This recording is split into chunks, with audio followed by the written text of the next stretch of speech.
যারা আমার রাধারানীর কথা একনিষ্ঠতা সহকারে শ্রবণ করে তারাই বুঝতে পারে যে একমাত্র অমৃত, একমাত্র আনন্দ আমার কৃষ্ণ কথার মধ্যে, রাধারানীর কথার মধ্যেই রয়েছে।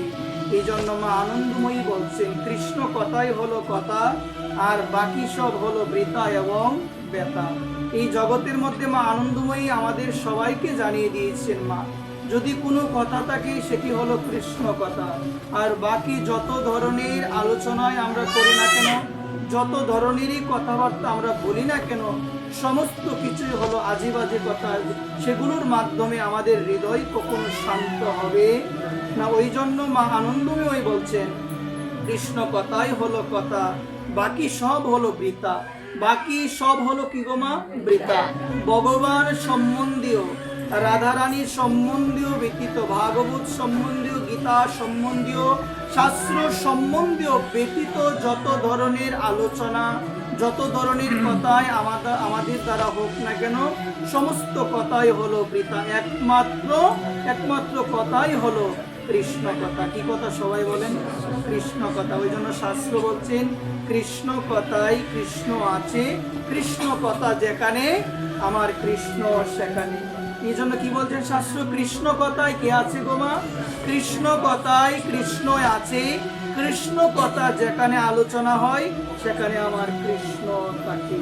এটির প্রমাণ হলো মা, শাস্ত্র বলছেন কৃষ্ণ সূর্য সম, মায়া হয় অন্ধকার, যাহা কৃষ্ণ তাহা নয় মায়ার অধিকার।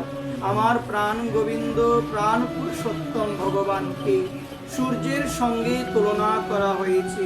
যে জায়গার মধ্যে সূর্যের প্রকাশ হয় সেই জায়গার মধ্যে কি অন্ধকার থাকতে পারে মা?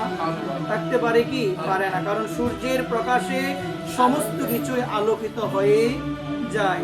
এই জন্য চৈতন্য চরিতামৃতে শ্রী কৃষ্ণদাস কবিরাজ গোস্বামীপাদ তিনি বলেছেন কৃষ্ণ হলো সূর্য সম, মায়া হলো অন্ধকার, যাহা কৃষ্ণ তাহা নয় মায়ার অধিকার। চৈতন্য চরিতামৃতে কৃষ্ণদাস কবিরাজ গোস্বামীপাদ উনি আমার ভগবান কৃষ্ণকে সূর্যের সঙ্গে তুলনা করেছেন, আর মায়াকে তুলনা করেছেন অন্ধকারের সঙ্গে। তিনি বলছেন যেখানে কৃষ্ণ থাকে সেখানে অন্ধকার রূপী মায়া থাকতে পারে না। তো এই জায়গার মধ্যে আমরা বললাম কৃষ্ণ কথাই কৃষ্ণ আছে, তাহলে যেখানে কৃষ্ণ আছে সেখানে কি মায়া থাকতে পারে? সবাই বলেন পারে কি? পারে না। এই জন্যই দেখবেন মা, এই জায়গার মধ্যে যতটুক সময় আমরা উপনীত থাকি দেখবেন ততটুক সময় আমাদের মনে হয় যে আমার বলে জগতে কিছু নাই, সব কিছু কার? আমার ভগবানের। যখন দেখবেন মা ওই জায়গা থেকে আমরা উঠে বাড়ির দিকে আমরা প্রস্থান করি তখনই দেখবেন আমার শব্দটা আবার হৃদয়ে চলে আসে। আসে না মা? আসে কি না? আসে।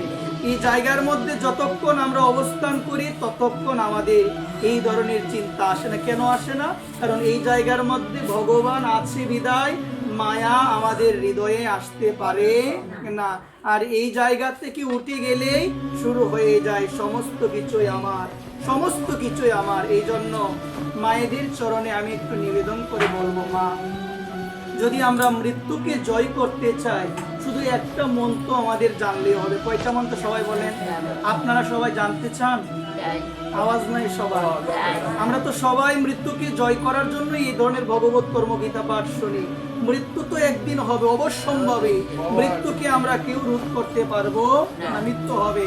এখন প্রশ্ন হলো এই মৃত্যুকে আমরা কিভাবে জয় করব? একটি মন্ত্রে বলা হয়েছে এই মৃত্যুটাকে জয় করা যায়। মন্ত্রটা কি সবাই আমরা জানতে চাই? উৎসাহ আছে সবার ভিতরে। এই মন্ত্রটি হলো প্রতিদিন আমরা বলবো যে আমি এবং আমার বলতে জগতে কিছু নাই। প্রতিদিন বলতে হবে আমি এবং আমার বলতে জগতে কিছু নাই, সব কিছু কার? ভগবান।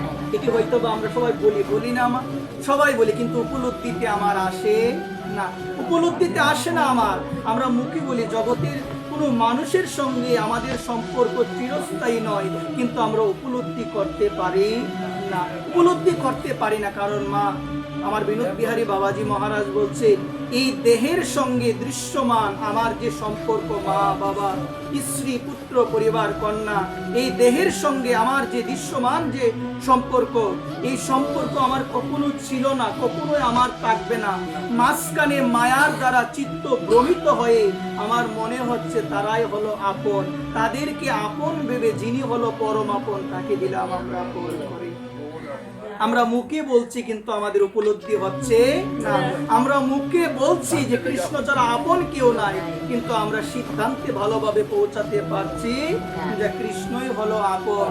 এই জন্য যখন আমার বাবাকে প্রশ্ন করেছিলেন বিনোদ বিহারী বাবাজি মহারাজকে যে বাবা আমরা বলি ভজন ভজন ভজন করতে হবে, ভজন মানে কি? তখন বাবা উত্তর দিয়েছিলেন, দেখো ভজন মানে হলো আমাদের জীবনে একটি মস্ত বড় ভুল হয়ে গিয়েছে। সবাই বলেন কি হয়েছে মা? আমাদের জীবনে একটি মস্ত বড় ভুল হয়েছে। তখন সেই ব্যক্তি বাবাকে বললেন আমাদের জীবনে সেই মস্ত বড় ভুলটা কি? বাবা বললেন আমাদের জীবনে মস্ত বড় ভুল হলো যিনি আমাদের আপন তাকে দিলাম আমরা পর করে, আর যে কখনো আমার ছিল না, থাকবে না, তার সঙ্গে আমার কোনো সম্পর্ক চিরস্থায়ী নয়, তাকে নিলাম আমরা আপন করে। তাহলে ভজন মানে কি? যখন আমরা আপনকে হৃদয়ে আপন করে নিব আর পরকে পর করে দিব, এটাই হলো ভজন। আর আমাদের জীবনে সব থেকে বড় ভুল, বিশেষ করে আমার জীবনে সব থেকে বড় ভুলই হলো ভগবানের রাঙ্গা চরণকে আমি আঁকড়ে ধরতে পারি নাই, আমি আপন করতে পারি নাই। মা ভগবানের চরণে 49 শুভ চিহ্ন রয়েছে, মানে 19টা শুভ চিহ্ন রয়েছে। এর মধ্যে একটি হলো বজ্র। দেখবেন বাবা আকাশ থেকে যখন বজ্রপাত হয় বিশাল বড় পাহাড়ও কিন্তু একদম চূর্ণ হয়ে যায়, হয় কিনা গো? চূর্ণ হয়ে যায়। তো ভগবান বলছেন আমার চরণে 19টা শুভ চিহ্নের মধ্যে একটা চিহ্ন হলো বজ্র। এটার অর্থ কি জানো মা? ভগবান বলছেন আমার চরণে বজ্র রাখার অর্থ হলো যে ব্যক্তি আমার চরণকে আঁকড়ে ধরে, যে ব্যক্তি আমার চরণকে আশ্রয় করে, তার ওই হৃদয়রূপ ক্ষেত্রের মধ্যে যে বিশাল বিশাল বিশাল বড় বড় পাথর জমে রয়েছে, পাহাড় জমে রয়েছে, পাপের পাহাড়, অপরাধের পাহাড়, সেই সমস্ত পাহাড়গুলো দূরীভূত হয়ে যাবে ভগবানের চরণকে আঁকড়ে ধরলে একবার। তো এই জায়গার মধ্যে ভগবান বলছেন কেউ যদি আমার চরণকে আশ্রয় করে বিশাল বিশাল বড় বড় যে আমাদের পাপের পাহাড়, অপরাধের পাহাড় আমাদের হৃদয়ে রয়েছে, সমস্ত পাহাড় কি হয়ে যাবে গো মা? চূর্ণ হয়ে যাবে, মানে দূরীভূত মানে দূর হয়ে যাবে। কার কৃপাতে? ভগবানের কৃপাতে। এই জন্য ভগবান বলছেন ভগবানের চরণকে আশ্রয় করলে বজ্র যেমন কি করে বড় বড় পাহাড়কে চূর্ণ করে দেয়, ঠিক তদ্রূপ ভগবানের চরণকে আঁকড়ে ধরলে আমার ওই হৃদয়ের মধ্যে, আমার ওই ক্ষেত্রের মধ্যে যে বড় বড় পাপের পাহাড় রয়েছে, সমস্ত পাহাড়গুলো ভগবান চূর্ণ বিচূর্ণ করে দিবে।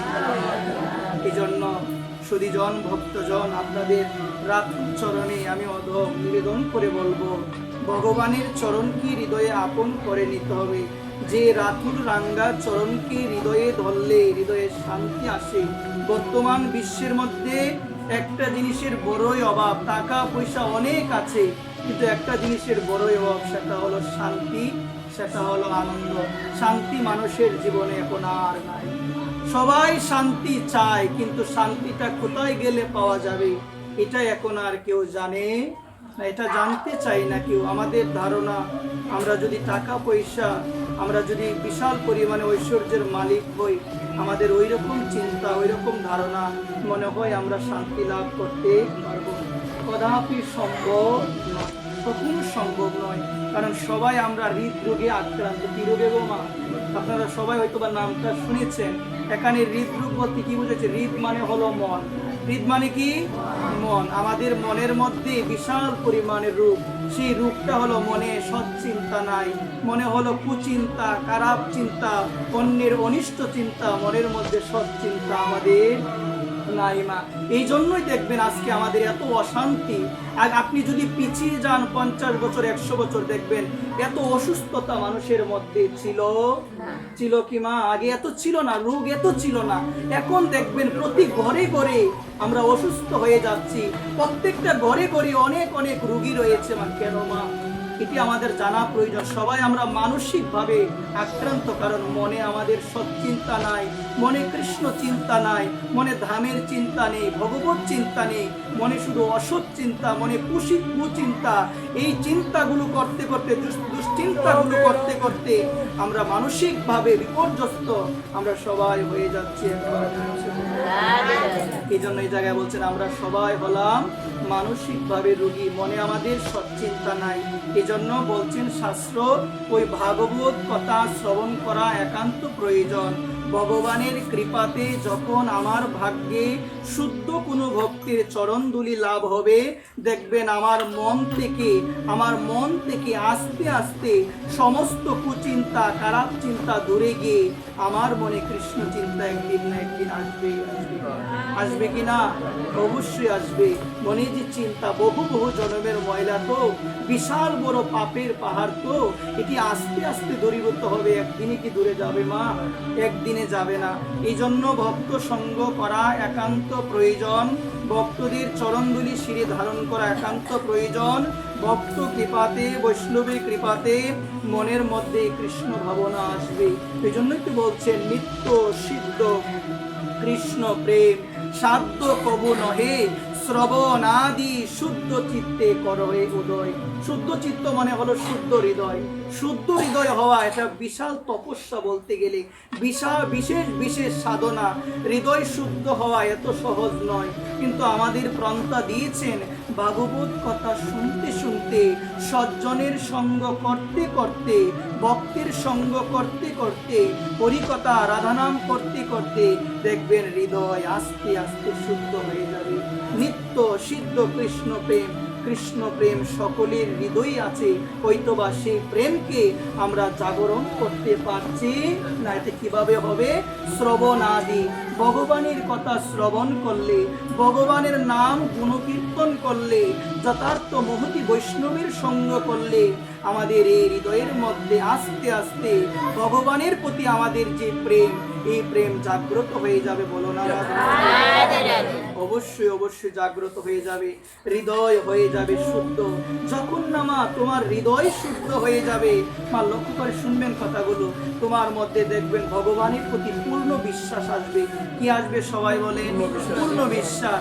মা যতদিন না পর্যন্ত ভগবানের প্রতি পূর্ণ বিশ্বাস না আসবে, ততদিন পর্যন্ত ভগবানের চরণ সান্নিধ্যে পৌঁছানো সম্ভব নয়। মা আমরা দ্রৌপদীর জীবনে আপনারা সবাই অবগত আছেন এই লীলাটি, তারপরও বলবো, একটু শোনার চেষ্টা করবেন। দ্রৌপদীর জীবনে আমরা দেখতে পেয়েছিলাম এই ভরা রাজসভার মধ্যে হস্তিনাপুরে তাকে যখন বস্ত্র হরণ করা হবে, সেই জায়গার মধ্যে পিতামহ ভীষ্ম ছিলেন না মা? পিতামহ ভীষ্ম ছিলেন, গুরু দ্রোণাচার্য ছিলেন, তার পঞ্চ স্বামীও ছিল, কেউ তো তাকে বাঁচাতে পারে নাই। সে সবার কাছে মা আকুতি মিনতি করে প্রার্থনা করে বলেছিলেন যে দাদু গুরুদেব আমাকে রক্ষা করুন। কেউ তাকে বাঁচাতে পারলো না, কেউ আসে নাই বাঁচাতে, কেউ আসে নাই। যখন ভগবানের চরণে যখন শরণ নিয়েছিল, যখন তিনি দেখলেন কেউ তাকে বাঁচাতে পারবে না, তখন তিনি বিপদভঞ্জন আমার ভগবানের শরণ নিয়েছিলেন। পূর্ণ রূপে যখন শরণ নিয়েছিলেন, আমার ভগবান বৎস রূপে এসে আমার ভগবান দ্রৌপদীকে রক্ষা করেছিলেন। এই লীলা থেকে একটি শিক্ষা, পূর্ণ বিশ্বাস। প্রথম অবস্থায় দ্রৌপদীরও পূর্ণ বিশ্বাস ছিল না, যখন পূর্ণ বিশ্বাস এসেছে ভগবান রক্ষা করেছে। তো এই লীলা থেকে এটি বোঝা যায় ভগবান ব্যতীত জগতের রক্ষাকর্তা কেউ হতে পারে? কেউ পারে না। কেউ পারে কি মা? এই জায়গায় এত শক্তিশালী, এত সাধনাশালী এখন উপস্থিত ছিলেন পিতামহ ভীষ্ম, গুরু দ্রোণাচার্যের মতো এত বড় একজন তপস্বী গুরুদেব ছিলেন, কেউ তো তাকে বাঁচাতে পেরেছে কি? দ্রোণাচার্য পারল না। পঞ্চ পাণ্ডবের মধ্যে ভীম আছে, অর্জুন আছে, যুধিষ্ঠির, নকুল, সহদেব, গুরু দ্রোণাচার্য সবাই রয়েছেন, কেউ তো বাঁচাতে পেরেছে কি মা? কেউ পারে না।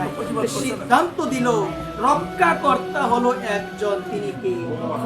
এই জন্য পূর্ণ বিশ্বাস না থাকলে কিছু আমাদের হবে না। এই সম্বন্ধে আমরা রামায়ণও দেখতে পাই যখন সুগ্রীবের ভ্রাতা বালি সুগ্রীবকে সমস্ত সম্পত্তি থেকে বঞ্চিত করে তাকে রাজ্য থেকে বিতাড়িত করে দিয়েছিলেন, ধ্যান দিয়ে শুনবেন, সুগ্রীবের যখন পরবর্তীতে আমার ভগবান, পূর্ণ ভগবান, মর্যাদা পুরুষোত্তম রামচন্দ্র ভগবানের সঙ্গে যার সখ্যতা বন্ধুত্ব স্থাপন হয়েছিল, স্থাপন হওয়ার পর ভগবান কথা দিয়েছিলেন, সুগ্রীব আমি তোমাকে তোমার রাজত্ব আবার ফিরিয়ে দিব। কিন্তু সুগ্রীবের কথাটাতে বিশ্বাস হলো, বলছেন আমার ভাই বালি অনেক শক্তিশালী, আমার বিশ্বাস হচ্ছে না। ভগবান বললেন আমি কি করলে তোমার বিশ্বাস হবে বলো, তুমি যা বলবে আমি তাই করব। বলছেন এখানে 7টা তাল গাছ রয়েছে, আপনি যদি এক বাণে 7টা তাল গাছকে ছেদন করতে পারেন আমার বিশ্বাস হতে পারে। ভগবান পারে না এমন কিছু জগতে আছে? ভগবান পারে না এমন কিছু জগতে নাই। ভগবান সর্বশক্তিমান, সর্ব কারণের কারণ আমার পরমেশ্বর ভগবান শ্রীকৃষ্ণ, পরমেশ্বর ভগবান রামচন্দ্র ভগবান, তাদের মধ্যে কোনো অন্তর নাই। যেই রাম সেই কৃষ্ণ, সেই জগন্নাথ, সেই হলো আমার শ্রীমান কলিযুগ পাবন অবতার আমার গৌর সুন্দর। কোনো পার্থক্য আছে কি মা? কোনো পার্থক্য নাই। আজকে ভগবান পরে দেখালেন, দেখানোর পরে ভগবান বললেন তোমার এখন কি বিশ্বাস হয়েছে? বলছে 100-র মধ্যে আমার একটু বিশ্বাস হয়েছে, পূর্ণ বিশ্বাস হয় নাই। বলছে আমি কি করলে তোমার পূর্ণ বিশ্বাস হবে বলো আমায়? তখন বললেন যে আমার ভাই এক সময় একটা নারীকে হত্যা করেছিলেন, ধ্যান দিয়ে শুনবেন, হত্যা করার পরে তার যে এই যে মাংসপিণ্ডগুলো সেগুলো পড়ে আছে, তুমি যদি সর্বশক্তিমানী হও, তোমার প্রতি যদি আমার পূর্ণ বিশ্বাস তুমি আদায় করতে চাও, তাহলে সেই ব্যক্তির মাংসপিণ্ডের মধ্যে তোমাকে তোমার চরণ রাখতে হবে। শাস্ত্র বলছেন, মা একটু ধ্যান দিয়ে শুনবেন, খুব সুন্দরভাবে শাস্ত্র জানিয়ে দিয়েছেন, মৃত মানুষের হাড়ের মধ্যে দেহ রাখলে এটা অপবিত্র হয়ে যায় দেহ। কিন্তু আজকে ভগবান ভক্তকে বিশ্বাস করানোর জন্য ওই মৃত মানুষের হাড়ের মধ্যে ভগবান চরণ রেখেছিল। ভগবান এখন বলছেন এখন কি তোমার বিশ্বাস হয়েছে? বলছে এখনো আমার পূর্ণ বিশ্বাস হয় না, এখনো আমার হয় নাই। বলছে পূর্ণ বিশ্বাস হয় নাই, তাহলে তুমি গিয়ে তোমার ভাইকে যুদ্ধে তুমি আহ্বান করো, আমি কথা দিচ্ছি তোমাকে আমি রক্ষা করব। তোমাকে আমি কি করব? রক্ষা করব। বালিকে যুদ্ধের আহ্বান জানিয়েছেন, বালির সঙ্গে আজকে সুগ্রীবের যুদ্ধ হচ্ছে। আজকে যুদ্ধ শুরু হয়ে গিয়েছে। যুদ্ধ শুরু হওয়ার পর বালি এমন ভাবে সুগ্রীবকে মারছে, ভগবান দাঁড়িয়ে দাঁড়িয়ে দেখছে, ভগবান কিছুই করে, ভগবান কিছুই করে না। সুগ্রীব পালিয়ে তাড়াতাড়ি করে আসতেন, বললেন আপনি না কথা দিয়েছেন আপনি আমাকে বাঁচাবেন, রক্ষা করার দায়িত্ব নিয়েছেন, আপনি কেন আমাকে রক্ষা করছেন না? তখন ভগবান খুব সুন্দর কথা বলেছিল, আমি তো রক্ষা তোমাকে করতেই চাই, তোমার তো আমার প্রতি পূর্ণ বিশ্বাস নাই। আমি তো রক্ষা করতেই চাই তোমাকে, কিন্তু পূর্ণ বিশ্বাস নাই তোমার। ভগবান আরেকটা কথা বলেছিল, ভগবান বলেছিল আমি তোমাদের চিনতেও পারি নাই, তোমাদের দুইজনের চেহারা একদম একরকম। আসল কথা হলো ভগবান কি কোনো কিছু চিনে না? ভগবান সব চিনে, ভগবান সব জানে। তখন লক্ষ্মণ ঠাকুর আমার ভগবান রামচন্দ্রের গলদেশ থেকে প্রসাদী মালাটা খুলে সুগ্রীবকে পরিয়ে দিল। এখন বললে এখন তোমাকে চিনা যাবে এবং সহজেই বধ করা যাবে। এটি হলো প্রসাদী মালার গুরুত্ব। এই প্রসাদী মালা, এই কণ্ঠী মালা ভগবানের প্রিয়, এই জন্য এগুলো যারা ধারণ করে ভগবান তাদেরকে অতি অতি ভগবান অনেক তাদের ভালোবাসে। এটা পরিয়ে দিল কে? লক্ষণ হলো গুরুদেব। ঠিক তদ্রূপ আমাদের জীবন গুরুদেব কৃষ্ণ প্রসাদ, কৃষ্ণ নামের বীজ আমাদের হৃদয়ে দিয়ে দেয়। সেদিন থেকে ভগবানের দৃষ্টি আমাদের উপরে পরে। একবার প্রেম সে বলে রাধে রাধে। এই জন্য সকল গৌর অনুরাগী, নিতাই অনুরাগী ভক্তগণ, আজকে দেখুন এই লীলার মধ্যে ভগবান জানিয়ে দিলেন পূর্ণ বিশ্বাস না থাকলে ভগবান বাঁচাবে না, ভগবান বাঁচাবে না। আজকে ভগবান রামচন্দ্রের গলদেশ থেকে সেই প্রসাদী মালা কাকে পরিয়ে দিলেন? গোমা সুগ্রীবকে পরিয়ে দিলেন। যুদ্ধ শুরু হয়েছে, ভগবান এখন পিছন থেকে বালিকে বধ করে দিয়েছে। এই জায়গার মধ্যে বললেন যদি বিশ্বাস না থাকে ভগবান কখনোই আমাদের রক্ষা করবে, এটি থাকা উচিত। আমার বিনোদ বিহারী বাবাজি মহারাজ বলেন যে যদি বিশ্বাস হারিয়ে যায় বুঝবেন আপনার ব্রজনের মৃত্যু হয়ে গিয়েছে। কি হয়েছে গো মা? ব্রজনের মৃত্যু হয়ে যাবে যদি বিশ্বাস হারিয়ে যায়। এই জন্য বিশ্বাস যেন গোবিন্দের প্রতি থেকে কখনো পূর্ণ না হয়ে যায়, কখনো যেন কমে না যায়। বিশ্বাস যেন সর্বদাই আমার রাধারানীর চরণে তাকে একবার। বাবা বলছেন 3টা প্রতিজ্ঞা যদি আমরা করতে পারি এই জন্মেই ভগবত প্রাপ্তি আমাদের সম্ভব। কয়টা প্রতিজ্ঞা বলো না মা? 3টা প্রতিজ্ঞা। আমরা সবাই ভগবানকে চাই না? চাই কি না? ভগবানকে সবাই চাই। এই জন্যই তো তিলক সেবা করি, কোনটি মালা দেই, সেবা দেই, ভগবানের কথা শুনি, ভগবত ধামে যাই, বিভিন্ন ধামে যাই যেখানে ভগবান আবির্ভাব হয়েছে, যেখানে ভগবান বিভিন্ন লীলাবিলাস করেছেন, সেই জায়গার মধ্যে যাই না আমরা? যাই কিনা বলে? বিভিন্ন ধামে যাই না? কেন যাই? এগুলো করার একটাই উদ্দেশ্য, যেন ভগবানকে আমরা লাভ করতে পারি। এই জায়গায় বলছেন ভগবানকে যদি পেতে চাও, আমার বিনোদ বিহারী বাবাজি মহারাজ বলছেন 3টা প্রতিজ্ঞা কেউ যদি মন থেকে, হৃদয় থেকে করতে পারে এই জন্মে তার ভগবত প্রাপ্তি সম্ভব। প্রথম প্রতিজ্ঞা হলো কোনো অবস্থাতেই সংসার চক্রে আমি আর ফিরে যাব না। আমি এসেছি ভজন করার জন্য, আমি আর ফিরব না। আমি ভজন করব, আমি পাবো কি পাবো না এটা আমি জানি না, কিন্তু আমার কথা হচ্ছে আমি যেন সব সময় আমি যেন রাধারানীকে ডাকতে পারি। কারণ অনেক জনম আমার হয়েছে, অনন্ত জনম হয়েছে, সেই সমস্ত জনমে আমার মৃত্যু হয়েছে। এই জনমে আমি পাবো কিনা জানি না, আমার এই জনমও মৃত্যু হবে, কিন্তু মৃত্যুর সময় আমি রাধারানীর নাম নিয়ে আমি দেব।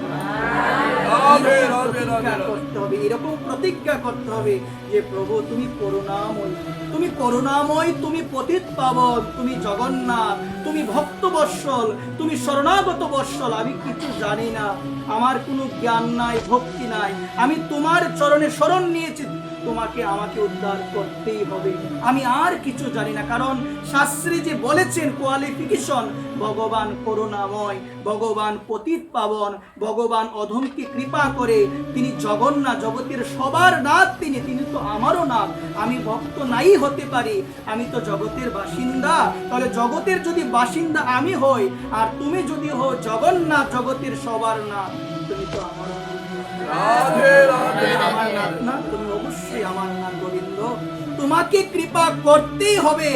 এই বিশ্বাস আমার, আমার পাপ হবে, আমার ভুল হবে, আমার অপরাধ হবে, মায়াবদ্ধ জীব, আমার ভুল অপরাধ হবে, কিন্তু তুমি করুণাময়, তোমাকে করুণা করতেই হবে। ভক্তের এটা হলো বিশ্বাস, ভক্তের এটা হলো বিশ্বাস। এইরকম বিশ্বাস নিয়ে যাদের ভজন সাধন হয় তারা পাবে না, আমি পাবো কি? তারাই পাবে, আমি পাবো। আমার তো বিশ্বাস নেই, এই জন্য বিশ্বাস থাকা চাই। বলছেন কোনো অবস্থাতে সংসার চক্রে আর ফিরে আমি যাব না। তারপরে বলছে আমি ভেঙে পড়বো না। ভেঙে পড়ি না সংসারে? বিভিন্ন বিরূপ পরিস্থিতি আসে না? কষ্ট আসে কিনা? দুঃখ আসে কিনা? বিচলিত হয়ে যায়, গোবিন্দ আমার বুঝি এত আঘাত, আমার বুঝি এত কষ্ট। কিন্তু ভক্তরা কি করে গো মা? ভক্তরা সুখকে যেভাবে গ্রহণ করে, ভক্তরা দুঃখকেও ঠিক সেভাবে গ্রহণ করে। সুখ আর দুঃখকে যে ভগবানের কৃপা বলে মনে করতে পারে, তার মতো ভক্ত জগতে খুবই দুর্লভ। এই জন্য সুখ এবং দুঃখকে ভগবানের কৃপা মনে করে আমাদের গ্রহণ। এই জন্য সকল সুধীজন, সকল ভক্তজন, আপনাদের রাতুল চরণে আমি অধম, আমি নিবেদন করে বলছি মা, সুখ এবং দুঃখকে ভগবানের কৃপা বলে গ্রহণ করতে হবে। কিন্তু আমরা সুখকে মনে করি কৃপা, দুঃখকে কৃপা মনে করতে পারি, আমরা ভেঙ্গে পড়ি। তো বাবা বলছেন কখনো ভেঙ্গে পড়া যাবে না। রাধারানীর চরণ আমাকে পেতেই হবে। অনন্ত জনম আমি ভ্রমণ করেছি, আমার ভজন হয় নাই, সাধন হয় নাই। ভগবানের বিশেষ অনুকম্পা, বিশেষ কৃপা, অশেষ কৃপাতে আরেকটা দেহ পেয়েছি। এই দেহটা পেয়ে, যদি এই দেহটা পেয়ে আমরা আত্মহত্যা করি, আমাদের জনম বৃথা, আমাদের সমস্ত কিছুই বৃথা। আত্মহত্যা বলতে আমরা কি বুঝিব?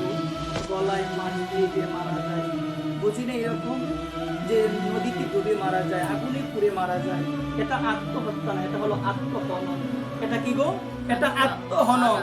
আর আত্মহত্যাকারী হলো সেই যে ভজন যোগ্য দেহ পেয়ে আমার ভগবানকে একটা বার ডাকতে পারলো না, যে ভজন যোগ্য দেহ পেয়ে সৎ গুরুদেবের চরণাশ্রিত হয়ে ভগবানের ভজন সাধন করলো না, সেই হলো প্রকৃতপক্ষে আত্মহত্যাকারী। একবার এত সুন্দর দেহ, মানব দেহ দিয়ে ভগবান পাঠালে, আমি ভজন সাধন কিছুই করলাম না, ইন্দ্রিয় তৃপ্তির পিছনে, ভুক লালসার পিছনে সারা জীবন ব্যয় করে দিলাম, একটাবার সাধু সঙ্গে এসে বসলাম না, একটাবার সাধুদের চরণ ধুলি আমি নিজের অঙ্গে ধারণ করলাম না, আমার মতো আত্মহত্যাকারী জগতে আর কেউ।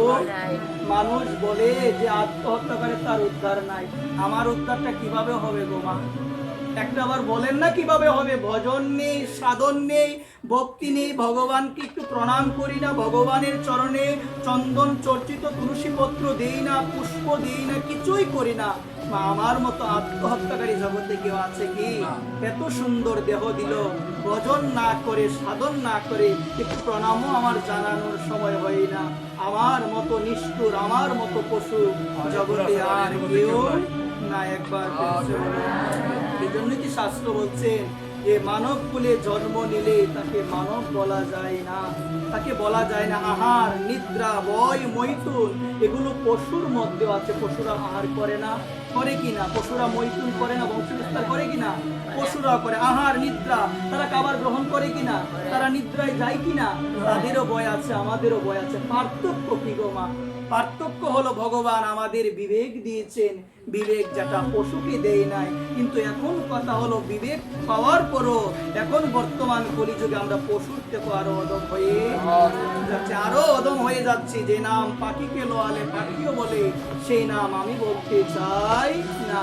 আমার মতো এমন পশু জগতে আসবে, আবার যাবে, আসবে, যাবে, ওই ভ্রমণ ততদিন আমার চলবে যতদিন না পর্যন্ত আমি নিতাই ভজন না করিব। বলো না?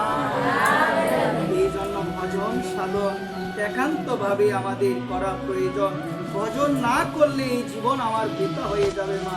এই জন্য এই জীবন যেন বৃথা না যায়, এই মনুষ্য জীবন যেন আমার পদপতনে না চলে যায়, সর্বদা ভগবানকে ডাকতে হবে। তো বলছিলাম আমি ব্যঙ্গে পড়ব না। তৃতীয় হলো আমি ভুলবো না। আমি কি করব না বলো সবাই? আমি কাকে বলবো না? সংসার চক্রে পড়ে গিয়ে, ভোগ বাসনায় লিপ্ত হয়ে গিয়ে আমি আমার পরম আপনকে ভুলে গেলাম। আমার মতো এমন পাষাণ জগতে আর কেউ না। এই জন্য বলছি না আমি ভুলবো না। আমি কাকে বলবো না? ওই রাঙ্গা চরণ আমি কোনোদিন ভুলবো না। যে রাঙ্গা চরণের দিকে তাকালে মনে প্রশান্তি, মনে আনন্দ আসে। কি জন্ম গো, কি কণিকের সুখ এমন পেলাম, সেই রাঙ্গা চরণ কি আমি ভুলে গেলাম? আমার মতো এমন নিষ্ঠুর জগতে আর কেউ হতে পারে না, কেউ হতে পারে না। এই জন্য মা নিবেদন থাকবে, দিন অন্তে কিছু পারি বা না পারি, কি কথা অনেকবার বলি, কথাটি আমি কিছু পারি বা না পারি, কলিযুগের জীব আমরা, মায়াবদ্ধ জীব, মায়ার দ্বারা প্রভাবিত হয়ে ভগবানকে ভুলে গেলাম, যিনি আপন তাকে ভুলে গেলাম। আমাদের কথা চিন্তা করে নিতাই চাঁদ সবাইকে ডাক দিয়ে বলছেন, শুনো হে কলিযুগের জীব, তোমরা কিছু পারো বা না পারো, দিন অন্তে একবার বলবে হ্যাঁ গৌরাঙ্গ, দিন অন্তে একবার বলবে হ্যাঁ গৌর হরি, দিন অন্তে একবার বলবে হ্যাঁ গৌর হরি। তোমরা যারা বলবে দিন অন্তে একবার হ্যাঁ গৌর হরি, তোমরা হবে আমার, আমি হব তোমার। এটি বলছে নিতাই চাঁদ। কিন্তু দিন অন্তে আমার সেই সৌভাগ্য হলো না মা, একবার আমি বলি না হ্যাঁ গৌর হরি, তুমি বিনে জগতে আর কেউ বান্ধব নাই। নিতাই বলছে সে আমার, আমি তার। যে বদনী একবার বলে, বলা যায় না মা হ্যাঁ গৌর হরি, হ্যাঁ গৌরাঙ্গ, গুরা গুরা গুরা গুরা গৌরাঙ্গ হে, বিষ্ণু প্রিয়ার প্রাণধন আমার নদিয়া বিহারী। এই জন্য আপনাদের চরণে আমি নিবেদন করে বলবো, দিন অন্তে একটু করুণ ভাবে ভগবানের কাছে প্রার্থনা একান্ত হয়ে করা উচিত। একান্ত মানে কি ঘরবাড়ি ত্যাগ করে চলে যাওয়া? একান্ত মানে হলো সংসারে তেপে একান্ত হয়ে যায়। মন্দিরে দরজাটা লাগিয়ে দাও, নিজের যে ঘর দরজা লাগিয়ে দাও, একটু বসো ভগবানের কাছে, একটু একান্ত হও। এটাও হওয়া যায়, আমার বাবা বলছে এভাবেও হওয়া যায়। মন্দিরে দরজা লাগিয়ে দিয়ে একান্ত ভাবে বসে একটু ভগবানের দিকে তাকিয়ে থেকে নাম করো, নিষ্ঠা ভরে, নিষ্ঠা সহকারে করো, এটা তো একান্ত ভজন বলছে। একবার এই কারণে মা আপনাদের চরণে আমি নিবেদন করে বলছি, মা আমার ভগবানকে কিনা যায়, কিনা যায় কিনা? কিভাবে কিনবো? টাকা দিয়ে ভগবান কিনা যায় না গো। অমুক ব্যক্তির অনেক কোটি টাকার মালিক, সে কি কিনতে পারবে আমার ভগবানকে? 2 কোটি 10 কোটি ব্যাংকে আছে, প্রচুর পরিমাণ সম্পত্তি আছে, ভগবান এভাবে কিনা যায় কি? ভগবান কিনা যায় কিভাবে গো মা? মহাজন বলছে লোভের মাধ্যমে ভগবানকে কিনা যায়। কিসের মাধ্যমে? লোভ। সেই লোভটা কি? ভগবান আমি যেন তোমাকে লাভ করতে পারি, এই আকাঙ্ক্ষা যদি মনে থাকে, আমার মনে হয় কি একদিন না একদিন রাধারানীকে আমিও পাবো, সেই লোভ থাকতে হবে, হে রাধারানী আমি যেন তোমার চরণ লাভ করতে পারি, আর কিছু নয়। এজন্য বাবা বলছেন ভজন হোক বা না হোক, সংসারের কোনো আসক্তি যদি মনে থাকে, বারংবার তোমাকে এই জগতে আসতে হবে কিনা? এই জন্য আসক্তি জিনিসটা ভালো নয়। এই আসক্তি যদি গোবিন্দের দিকে হয়, জীবন হবে আনন্দময়। আর আসক্তি যদি সংসারে হয়, ভালো ঘুমও দেখবেন এখন মানুষের হয় না, ঘুমের ট্যাবলেট খেতে হয় না। চিন্তা করে দেখবেন এখন এমন একটা সময় এখন এসেছে, ভালো নিদ্রাও আমাদের হয় না, ভালো নিদ্রা হয় না মা। দেখবেন আমাদের ঘুমের ওষুধ খেতে হয়, তারপরে আমাদের নিদ্রায় যেতে হয় একবার। চিন্তা করে দেখেন আমরা মানসিক ভাবে এতটাই রোগী হয়ে গিয়েছি আমরা, এখন ভালো নিদ্রা আমাদের হয় না। তাহলে চিন্তা করেন কৃষ্ণ প্রেম আমরা কি করে পাবো একবার? এই জন্য সকলের চরণে আমি অধম, আমি নিবেদন করে বলবো আমাদের রূপ যেন হয়, হে রাধারানী আমি যেন তোমার চরণে হে গোবিন্দ আমি আর কিছু চাই না, আমি যেন তোমার শ্রীচরণ লাভ করতে পারি। এই জন্য সকল গৌর অনুরাগী, নিতাই অনুরাগী সকল ভক্তগণ আপনাদের রাতুল চরণে এই নিবেদন করি, আমরা কিছু পারি বা না পারি, আমরা যেন সর্বদা হরে কৃষ্ণ মহামন্ত্র কীর্তন করতে পারি। হরে কৃষ্ণ কৃষ্ণ কৃষ্ণ হরে হরে, হরে রাম রাম